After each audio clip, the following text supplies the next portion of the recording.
Welcome to command and defence academy. और देखो यार, इस वाले वीडियो में हम लोग थोड़ा सा एडजेक्टिव टॉपिक को डिस्कस करेंगे और एडजेक्टिव टॉपिक के बेसिक को हम डिफाइन करेंगे। ठीक है, तो सबसे पहले मैं एक बात बताना चाहता हूँ कि what is the meaning of adjective, कि इंग्लिश ग्रामर में जो एडजेक्टिव होता है ये कैसे वर्क करता है। ठीक है, तो एडजेक्टिव का बेसिक डेफिनेशन आप लोग जानते हैं। सर एडजेक्टिव क्या होता है? It is used to qualify a noun oblique pronoun. ये एक नाउन और प्रोनाउन को क्वालिफाई करने के लिए यूज किया जाता है। ठीक है, कौन सा भाई? एडजेक्टिव। अब जो ये एडजेक्टिव होता है इसके भी क्या होते हैं, बहुत सारे आपके पास टाइप्स होते हैं। ठीक है, तो टाइप ऑफ एडजेक्टिव में जो आपके पास सबसे पहला टाइप आता है वो टाइप आता है आपके पास कौन सा? क्वालिटेटिव। देखो क्वालिटेटिव क्या होता है? क्वालिटेटिव नाम से इसका लग रहा है ना, ये किसको डिफाइन करेगा? क्वालिटी को डिफाइन करेगा। अब क्वालिटेटिव में जो चीज़ क्वालिटी को डिफाइन करती है, जैसे आप लोगों ने क्या करा, आपके किसी फ्रेंड ने एक पिक फेसबुक पे अपलोड करी और आपने उस पर कॉमेंट डाला नाइस पिक। ठीक है, या आपने कोई मोबाइल खरीदा, आपने लिखा I have a new mobile phone. ठीक है, न्यू हो गया। या आपने एक किसी चीज़ का कलर डिफाइन कर रहे हो, आपने लिखा रेड। आप किसी चीज़ का शेप बता रहे हो, आपने बोला बिग। तो ये सारे के सारे जो होते हैं ना, किसी भी चीज़ की, किसी भी नाउन की क्या करते हैं? क्वालिटी को डिफाइन करते हैं। और जो भी वर्ड्स क्वालिटी को डिफाइन करते हैं उनको क्वालिटेटिव एडजेक्टिव बोला जाता है। दूसरा इसका टाइप आता है आपके पास क्वांटिटेटिव। तो यार जो क्वांटिटेटिव एडजेक्टिव होते हैं, क्वांटिटेटिव एडजेक्टिव क्या करते हैं? क्वांटिटी को डिफाइन करते हैं। क्वांटिटी मतलब, अब आप लोगों को पता है सर, जैसे मान के चलो आपने क्या किया, एक वर्ड लिखा फ्यू, या आप लोगों ने एक वर्ड सुना है सर लिटिल, या आप लोगों ने एक वर्ड सुना है मैनी, या आप लोगों ने एक वर्ड सुना है मच, या आप लोगों ने एक वर्ड सुना है सम। तो ये सारे के सारे जो वर्ड्स होते हैं ना, किसी भी चीज की क्वांटिटी को डिफाइन करते हैं। आप लोगों को इतना भी पता है, लास्ट क्लास में हमने काउंटेबल अनकाउंटेबल नाउन, लास्ट वाली वीडियो में हमने डिस्कस करा था। तो आपको पता है सर, जो फ्यू आता है ये हमेशा किसके साथ आएगा? काउंटेबल नाउन के साथ। लिटिल जो आएगा ये किसके साथ आएगा? अनकाउंटेबल नाउन के साथ आएगा। अगर आप बात मैनी की करोगे तो मैनी किसके साथ आएगा आपके पास? सर ये प्लूरल काउंटेबल नाउन के साथ आएगा। अगर मच की बात करोगे तो मच किसके साथ आता है आपके पास? सर ये अनकाउंटेबल नाउन के साथ जनरली यूज किया जाता है। सम की अगर आप बात करोगे तो ये आपके पास काउंटेबल प्लस अनकाउंटेबल दोनों के साथ यूज किया जाता है। ठीक है, थर्ड इसके बाद आता है आपके पास डेमोन्स्ट्रेटिव एडजेक्टिव। तो नेक्स्ट आया आपके पास कौन सा? डेमोन्स्ट्रेटिव। देखो नाम से ही लग रहा है ना, डेमोन्स्ट्रेटिव एडजेक्टिव मतलब डेमोन्स्ट्रेट करने का काम आता है। डेमोन्स्ट्रेट मतलब चीजों को प्रदर्शित करने के काम आता है। तो इसमें कौन कौन सी चीजें आती हैं? आपके पास आता है एक डिश, फिर कॉमा करके आपने लिखा दैट, आपने कॉमा करके लिखा दीज, आपने कॉमा करके लिखा दोज। तो ये सारे के सारे क्या होते हैं आपके पास? डेमोन्स्ट्रेटिव एडजेक्टिव होते हैं। दिस को आपको पता है सर नजदीक के लिए, दैट दूर के लिए। ये दिस का जो आपके पास प्लूरल होता है सर दीज होता है, और जो ये दैट होता है, दैट का प्लूरल आपके पास कौन आता है? सर दोज आ जाता है। ठीक है जी। फोर्थ इसके पास आता है आपके पास प्रॉपर एडजेक्टिव। यार प्रॉपर एडजेक्टिव वो सारे एडजेक्टिव होते हैं जो प्रॉपर फॉर्म को रिप्रेजेंट करते हैं। जैसे मान के चलो मैंने लिखा मेरे पास जर्मन मार्कर है, तो मैंने लिखा जर्मन। तो ये जर्मन क्या बता रहा है? उसका मतलब प्रॉपर फॉर्म को बता रहा है, तो उसको जर्मन प्रॉपर एडजेक्टिव बोलते हैं। नेक्स्ट यहीं पे लिख लिया मैंने, जैसे गांधीयन फिलॉसफी, तो मैंने बोला गांधी जी की फिलॉसफी, तो उसको डिफाइन करने के लिए मैंने गांधीयन वर्ड लिखा, तो ये भी क्या हो गया अपने आप में? प्रॉपर एडजेक्टिव हो गया। फिफ्थ एक और आता है आपके पास, फिफ्थ टाइप का जो एडजेक्टिव आएगा, नेक्स्ट एडजेक्टिव होता है आपके पास न्यूमेरल एडजेक्टिव। ठीक है, न्यूमेरल एडजेक्टिव। और न्यूमेरल एडजेक्टिव हमेशा किसको रिप्रेजेंट करता है? नंबर को रिप्रेजेंट करता है। और एक बात समझना, ये न्यूमेरल एडजेक्टिव दो टाइप के होते हैं। एक न्यूमेरल एडजेक्टिव होता है आपके पास ऑर्डिनल्स, और जो ऑर्डिनल्स होता है ये किसकी बात करेगा? ऑर्डर की बात करेगा।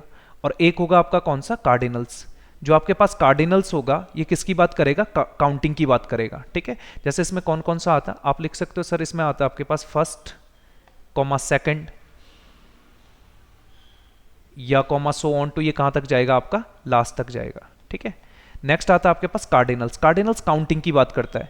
जैसे आप इसमें लिखते हो ना कि आपके पास आ गया भाई काउंटिंग में आपने लिखा 1 2 सो ऑन टू, ये आपके पास इनफाइनाइट तक जाएगा। तो ये सारे के सारे टाइप क्या होते हैं आपके पास? एडजेक्टिव के टाइप होते हैं भाई। क्वालिटेटिव हो सकता है, क्वांटिटेटिव हो सकता है, डेमोन्स्ट्रेटिव हो सकता है, प्रॉपर हो सकता है, न्यूमेरल हो सकता है। और एक और लास्ट आपके पास आता है इसके बाद नेक्स्ट पॉजेसिव एडजेक्टिव। अब नाम से ही लग रहा है ना कि जो किसी चीज में क्या बताएगा? अपना पोजीशन बनाएगा। देखो पोजीशन मतलब क्या होता है? अधिकार बताना।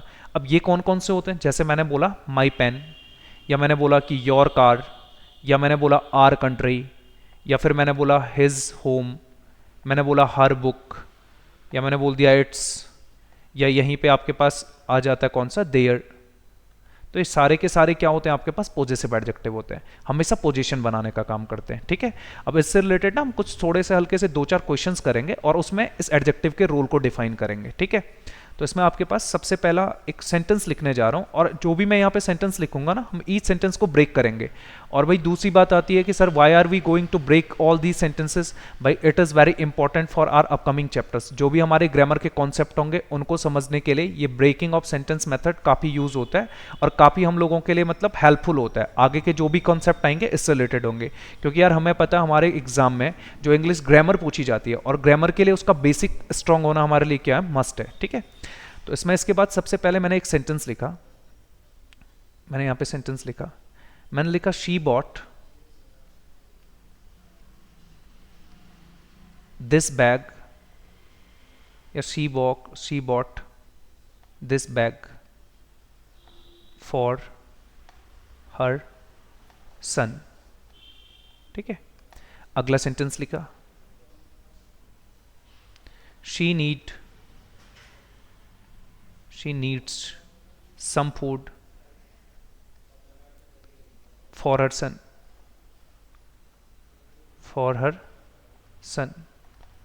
थर्ड सेंटेंस लिखा Virat has scored his second century in that tournament,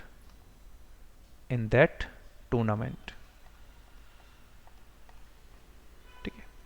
fourth sentence he can solve all those questions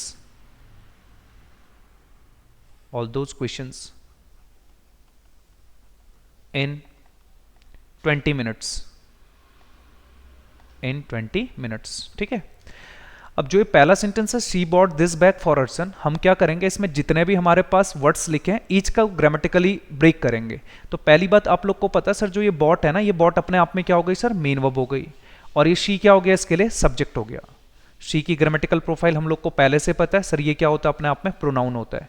she bought what, जो मेन वर्ब से सर वॉट का रिप्लाई करता है उसको हम क्या बोलते हैं, ऑब्जेक्ट बोलते हैं। तो सर जो ये बैग है ना, ये अपने आप में क्या हो गया, ऑब्जेक्ट हो गया। और जो ये दिस हो गया, ये इस बैग ऑब्जेक्ट मतलब पार्ट्स ऑफ स्पीच नाउन, और जो चीज नाउन को क्वालिफाई करती है सर हम इसको क्या बोलते हैं, एडजेक्टिव बोलते हैं, ठीक है जी। अब ये कौन सा एडजेक्टिव है, अभी इससे पहले हमने पढ़ा था ना टाइप्स ऑफ एडजेक्टिव, और उसमें हमने पढ़ा था जो दिस दैट दीज दोज ये होते हैं सर, कौन सा एडजेक्टिव होते हैं हमारे, डेमोन्स्ट्रेटिव एडजेक्टिव। इसके बाद फॉर आया, फॉर को हमने बोला सर क्या होता है, प्रेपोजिशन। प्रेपोजिशन के बाद जो भी नाउन या प्रोनाउन आता है उसको क्या बोला जाता है, प्रेपोजिशनल ऑब्जेक्ट बोला जाता है। और जो ये हर है, ये इस सन पे क्या बना रहा है, अपना पोजीशन बना रहा है। तो जो भी चीजें अगर पोजीशन बनाती हैं तो उनको क्या बोला जाता है सर, पॉजेसिव एडजेक्टिव बोला जाता है। Is it clear? अभी देखो अगले सेंटेंस से ना हम इस बात को थोड़ा और इंटेंसिफाई करते हैं। आप लोग को पता है पहले आया यहाँ पे नीड्स, भाई हमने नीड्स क्यों लिखा, नीड क्यों नहीं लिखा, क्योंकि सर हमको इतना बेसिक तो पता है कि जब किसी भी सेंटेंस में सब्जेक्ट आपका क्या रहता है, सिंगुलर रहता है, तो हम क्या करते हैं वहां पे वर्ब पे HKES लगाते हैं। तो आपने लिखा नीड्स, नीड्स क्या हो गई आपके पास, मेन वर्ब हो गई। शी क्या हो गया आपका यहाँ पे, सब्जेक्ट हो गया। सम हो गया आपके पास अगेन एडजेक्टिव। क्यों हुआ सर एडजेक्टिव, क्योंकि ये किसके लिए आया, फूड, और फूड अपने आप में नाउन, और जो चीज नाउन को क्वालिफाई करती है उसको आप बोलते हो एडजेक्टिव। और कौन सा एडजेक्टिव हो गया आपका, क्वांटिटेटिव एडजेक्टिव, भाई क्वांटिटी बता रहा है, ठीक है, कि कुछ फूड चाहिए। फॉर हो गया आपके पास प्रेपोजिशन, आप लोगों ने लास्ट क्लास में सीखा था, लास्ट वीडियो में, कि भाई प्रेपोजिशन के बाद जो भी नाउन प्रोनाउन आता है उसको बोला जाता है प्रेपोजिशनल ऑब्जेक्ट।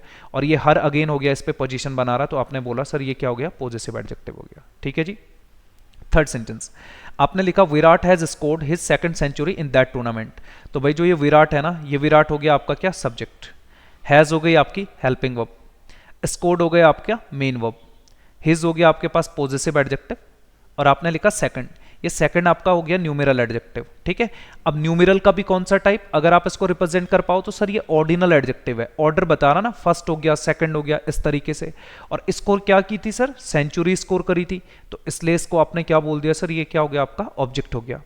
इन हो गया आपके पास preposition, और preposition के बाद जो भी टर्म आती है उसको बोलते हैं नाउन प्रोनाउन, जो भी आएगा उसको prepositional ऑब्जेक्ट। तो यहाँ पे जो ये टूर्नामेंट वर्ड है ना, ये prepositional ऑब्जेक्ट है। और जो ये दैट हो जाएगा, ये दैट क्या होगा अपने आप में, एक डेमोस्ट्रेटिव एडजेक्टिव, डेमोस्ट्रेट कर रहा है कि उस टूर्नामेंट में। ठीक है जी। फोर्थ सेंटेंस आया, he can solve all those questions in 20 minutes. तो देखो यार, इसमें जो ये ही है ना, ही किसका काम करेगा, सब्जेक्ट का काम।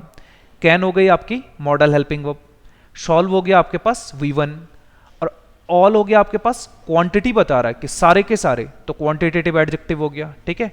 दोज हो गया आपका कौन सा, डेमोन्स्ट्रेटिव एडजेक्टिव, भाई डेमोन्स्ट्रेट कर रहा है कि वो सारे। और क्वेश्चंस हो गया आपके पास इस सॉल्व के लिए ऑब्जेक्ट। ठीक है। इसके बाद आया इन, इन हो गया आपका प्रेपोजिशन, और प्रेपोजिशन के बाद जो नाउन प्रोनाउन आता है उसको क्या बोलते हैं, प्रेपोजिशनल ऑब्जेक्ट बोलते हैं। तो यहाँ पे क्या आ गया, मिनट्स हो गया प्रेपोजिशनल ऑब्जेक्ट। और जो ये 20 है ना, ये 20 अपने आप में क्या है, काउंटिंग को रिप्रेजेंट कर रहा है, नंबर को रिप्रेजेंट कर रहा है। तो दैट्स वाई आपने बोला सर ये न्यूमेरल एडजेक्टिव है। और न्यूमेरल का भी कौन सा टाइप होगा सर, ये अपना ऑर्डिनल एडजेक्टिव होगा, क्योंकि ये किसको रिप्रेजेंट कर रहा है, ऑर्डर को रिप्रेजेंट कर रहा है। Is it clear? No sir, it is not representing order. ये किसको रिप्रेजेंट कर रहा है, नंबर को रिप्रेजेंट कर रहा है, काउंटिंग को रिप्रेजेंट कर रहा है। तो दैट्स वाई इसको क्या बोलेंगे हम, कार्डिनल एडजेक्टिव बोलेंगे। ठीक है जी। तो इस वाले जो वीडियो है इसमें हमने सिर्फ इतना सीखा कि यार हम एडजेक्टिव को कैसे यूज करते हैं, और दूसरी बात कि अगर हम सेंटेंस को ब्रेक करेंगे उसमें एडजेक्टिव आएगा, हम उसको कैसे डिफाइन करेंगे। और ये सारी जो भी हम चीजें सीख रहे हैं ना, ये आगे हमारे पास एक टॉपिक आएगा सब्जेक्ट वर्ब एग्रीमेंट। उससे रिलेटेड हमारे जितने भी डिफेंस से रिलेटेड एग्जाम्स हो, एसएससी से रिलेटेड एग्जाम हो, या फिर बैंकिंग से रिलेटेड एग्जाम हो, हर किसी में बहुत सारी चीजें पूछी जाती हैं। ठीक है। तो आज के लिए इसको इतना ही रखते हैं। Thank you for discussion.